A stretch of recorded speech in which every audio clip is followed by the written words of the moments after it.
सो hey guys, कैसे हो आप सभी लोग। भैया, आज तो रजत दलाल भैया पूरी तरह से फट गए। जी हाँ दोस्तों, उन्होंने एक नहीं बल्कि तीन तीन चार चार घर वालों से पंगा ले लिया और जमकर उनके साथ फाइट की। जी हाँ दोस्तों, सबसे बड़ी फाइट उनकी हमें जो देखने को मिली भैया, वो शिल्पा जी के साथ देखने को मिल गई।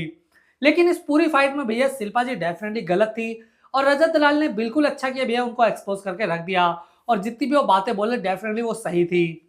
लेकिन यहाँ पर रजत दलाल ना एक चीज बहुत ज्यादा गलत कर गए, जो कि पर्सनली मुझे तो बिल्कुल भी अच्छा नहीं लगा। देखिए, अगर आपकी शिल्पा के साथ कोई भी फाइट हो रही है डेफिनेटली करिए करिए यार, फाइट वाला घर है, डेफिनेटली आपके आर्गुमेंट भी होंगी।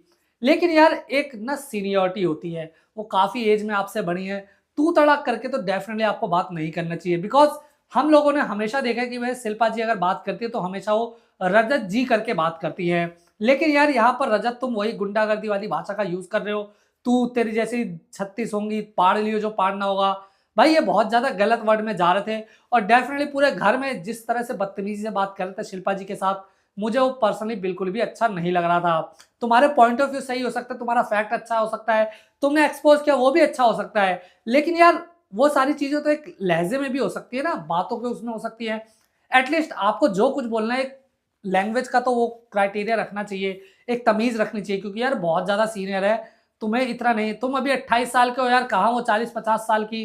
तो यार इतना गैप जो हो जाता है ना भाई, मम्मी जैसी हैं वो, और इनके साथ इस तरह से बिहेव करना, इस तरह से बदतमीजी करना डेफिनेटली मुझे अच्छा नहीं लगा।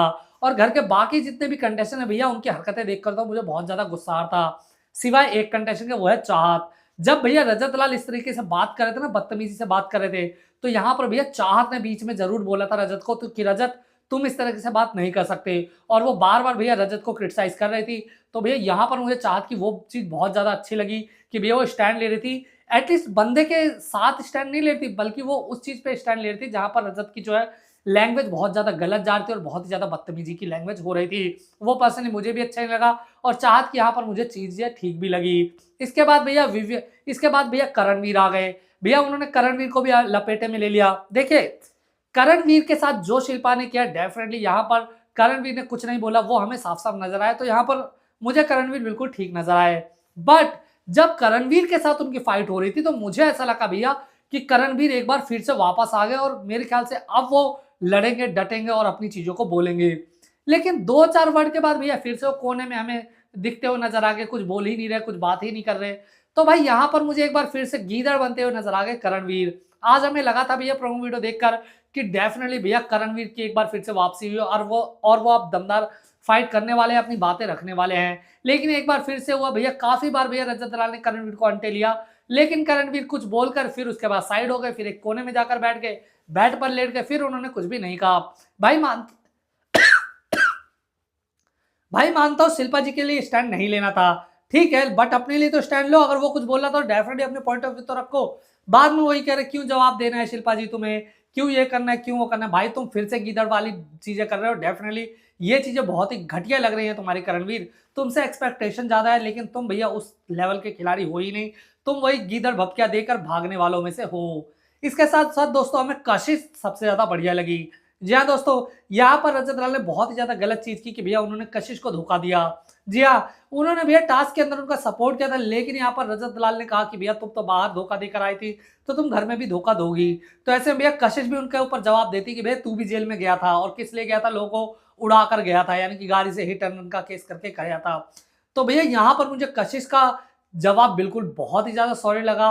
पॉइंट टू पॉइंट भैया वो रजत दलाल को जवाब दे रही थी, ना ही वो किसी से डर रही थी ना ही कुछ। और डेफिनेट उनके जवाब में काफी ज्यादा दम हमें नजर आ रहा था। तो वहां पर भैया वो काफी चीजें सही बोल रही थी। इसके साथ साथ भैया शिल्पा जी भी बहुत ज्यादा सही बोल रही थी और वो अपनी बातों को पूरी तरह से रख रही थी। और एंड में तो आकर भैया उन्होंने रजत दलाल को एक तरह से झाड़ कर ही रख दिया था। लेकिन उसके बाद भैया एक लेवल पर शिल्पा जी ने कहा कि भैया हमारे प्रोफेशन में ऐसा है, हम एक हो जाए तो तुम्हारी ऐसी तैसी। तो यहाँ पर भैया दिग्विजय भी बीच में बोल पाते हैं। दिग्विजय भाई, बीच में बोलने की जरूरत नहीं है तुम्हें। जब इतनी बदतमीजी कर रहा था, तुम मानता हूं या तो वो तुमसे भी लड़ने की बातें बोल रहा था, अगर तुमने सुनी हो तो। एटलीस्ट अगर तुम बोल ना पाओ तो भैया वो तुम्हारे लिए पर्टिकुलर नहीं था। शिल्पा जी क्या कहने का ये मतलब था, कम से कम आप रिस्पेक्ट के दायरे में बोल सकते हैं। देखिए, रजत ने जो भी कुछ किया, नेशनल मेडल जीते या जो भी किया उसने, वो उनकी फील्ड में किया ना। यहाँ पर जो एक्टर्स है वो अपनी फील्ड में है। तो यार दोनों फील्ड का ना कोई मैच नहीं है, अपनी अपनी फील्ड में सब अच्छे हैं। लेकिन कोई अपने फील्ड को अच्छा बोलता है, कोई अपने फील्ड को अच्छा बोलता है। डेफिनेटली गुस्से बहस में ये बातें निकलती हैं। बट यहाँ पर आप लैंग्वेज देखिए ना, लैंग्वेज किस तरह से यूज़ कर रहे हैं रजत दलाल। जबकि यहाँ पर हमेशा शिल्पा जी उससे कितनी ज़्यादा सीनियर है, वो कभी रजत बोलकर बात नहीं करती हैं, वो हमेशा रजत जी करके बात करती हैं। तो यार शिल्पा जी डेफिनेटली यहाँ गलत हो सकती हैं, बट मुझे लगता है कि यहाँ पर बातों से अच्छी तरह से बात की जा सकती थी, लैंग्वेज सुधारी जा सकती थी, एक रिस्पेक्ट का दायरा रखा जा सकता था, बिकॉज़ वो बहुत ज़्यादा सीनियर है और इतनी रिस्पेक्ट तो डिज़र्व भी करती हैं। लेकिन पूरा घरवाला भैया, खासकर एलिस, ईसा और अविनाश तो भैया साइड में मजे लेते हुए नजर आ गए। उन्हें दिख रहा है कि भैया रजत बदतमीजी कर रहा है, लेकिन वो एक बार भी भैया रजत को रोकने बिल्कुल भी नहीं जाती है। डेफिनेटली वो ही नहीं, कोई भी घरवाला बीच में इंटरफेयर कर ही नहीं रहा था, सिवाय 3-4 लोगों के जिनसे उनकी लड़ाई हो रही थी। और यहाँ पर भैया रजत दलाल ने करणवीर को भी एंटे में लिया, शिल्पा जी को भी लिया, कशिश को भी लिया, दिग्विजय को भी लिया। लेकिन भैया यहाँ पर कशिश ने वो पूरी तरह से झाड़ कर रख दिया रजत को, और शिल्पा जी ने हमें मुंहतोड़ जवाब दिया। लेकिन भैया करणवीर का जिस तरह से ओपिनियन था वो बहुत ज्यादा गलत था। थोड़ा सा वो बोले, फिर उसके बाद पीछे चले गए। तो गाइस मुझे ऐसा लगता है कि रजत दलाल ने जो चीजें कही दी है ना, जो चीज बोली है वो ठीक बोली है, लेकिन जो गलत लैंग्वेज में बोली मुझे बहुत ज्यादा गलत लगी। इनफैक्ट वो अपनी धमकी के किस्से भैया अविनाश, एलिस, ईसा इनको सुना रहे थे कि भाई मेरी बहन को किसी ने छेड़ा था, मैं वो आज तक बेड रेस्ट पर है, मेरी मम्मी किसी ने बोल दिया, वो उसकी मैंने टांगे तोड़ दी, फलाना। वो कह रहा मैं ये चीजें बोलता नहीं हूँ, लेकिन मैं फिर भी छुपा रहा हूँ। भाई तुम नेशनल टेलीविजन पर ना बोलकर भी सब कुछ बोल रहे हो, तुम अपनी सारी चीजें बता रहे हो। डेफिनेटली यार इस चीज का क्या इंपैक्ट होगा ये तो आप ही सोचो। फिलहाल गाइस आप लोगों को क्या लगता है, क्या यहाँ पर रजत दलाल को थोड़ी सी लैंग्वेज पर ध्यान देकर अच्छी तरीके से बात करनी चाहिए थी या फिर नहीं? अपनी राय मुझे कमेंट में जरूर बताएं, साथ ही वीडियो को लाइक और चैनल को सब्सक्राइब करना ना भूलें।